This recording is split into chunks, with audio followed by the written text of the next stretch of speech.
આપનું નામ? મુન્નીબેન અરવિંદભાઈ. ક્યાં રહો છો?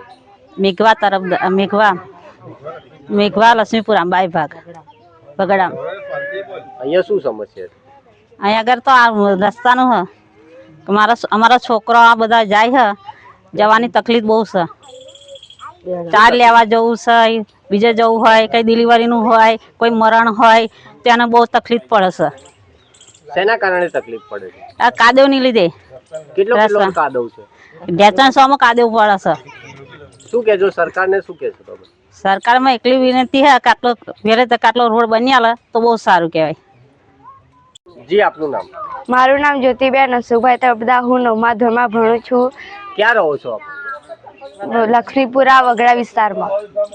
લક્ષ્મીપુરામાં શું છે સમસ્યા? રોડનું એ જ પ્રોબ્લેમ. શું છે તે અવર જવરની, પછી કોઈ મરણ એ થઈ જાય તો એને લઈ જવાની આવવાની, પછી વાહનો, પછી સ્કૂલમાં જવાની. ઘણીવાર આ બાઇક હોય એ પણ લપસી પડે છે અને પડી જાય અને પગ હોતે ભાગી જાય. અહીંથી કેટલા વિદ્યાર્થીઓ અભ્યાસ અર્થે જાય છે? 40 વિદ્યાર્થીઓ અહીંથી ભણવા જાય છે. શું તકલીફ શું પડે છે? અહીં જવા આવવાની તકલીફ.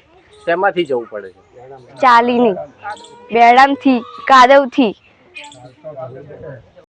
જી આપનું નામ? મારું નામ રમેશભાઈ મોહનભાઈ તરપદા, ગામ મેઘવા લક્ષ્મીપુરા વગડો વિસ્તાર. લક્ષ્મીપુરામાં શું છે સમસ્યાઓ? સાહેબ, લક્ષ્મીપુરામાં છેલ્લા 25-30 વર્ષથી રસ્તાનો પ્રોબ્લેમ ચાલે છે. અમારે ઓછામાં ઓછા 100-150 છોકરાઓ અમારા બનનારા છે. ફરી સબરગા સ્ત્રીઓ કોઈક મરણ થાય છે તો અમારે ટ્રેક્ટરમાં કાઢવું પડે છે.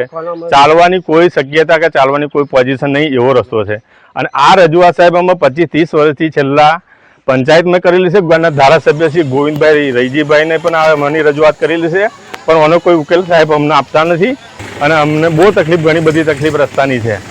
અને છેલ્લા 25 વર્ષથી અમે પંચાયતના અને ગોવિંદભાઈ રૈજીભાઈ ધારાસભ્ય અહીંના વોટ લઈ જાય છે, રસ્તાના નોમ લઈને વોટ લઈ જાય છે, અને અમારું કોઈ કામ થતું નહીં સાહેબ. હવે છેલ્લા 2-3 મહિનાથી અમને એવા બહુ અમે એનું માંગણી કરી એટલે અમને એવું કહેવામાં આવ્યું કે ભાઈ તમારો રસ્તો 25-30 લાખ રૂપિયાનો મંજૂર થઈ ગયો છે. હવે એ વાતના સાહેબ ઓછામાં ઓછા 6 મહિના થયા છે, પણ હજુ એનો કોઈ અમને જવાબ સીધો મળ્યો નથી કે 25-30 લાખ પાક્યા છે તો ગયા કંઈ. એ રસ્તાનો કોઈ રસ્તો થતો નથી, કોઈ કામ થતું નથી. અને સાહેબ અમે ગરીબ અને મજૂરી વર્ગના લોકો છીએ અને અમે હાથે મજૂરી કરીને અમે મહેનત કરીને જીવીએ છીએ. તો અમારે આટલી બધી તકલીફ હતી, એના કારણે સાહેબ અમે ઘર દીઠ 1000 રૂપિયા ઉઘરાવી અને 50,000 ભેગા કરીને 50,000નું અમારા ખર્ચે સાહેબ આ રસ્તામાં નાખેલું છે. થોડું અત્યારે પોઝિશન એવી છે કે જવાની કોઈ શક્યતા, કોઈ જવાય એવી કન્ડિશન જ નથી સાહેબ. એવી અમે બહુ તકલીફમાં આવી ગયેલા છીએ.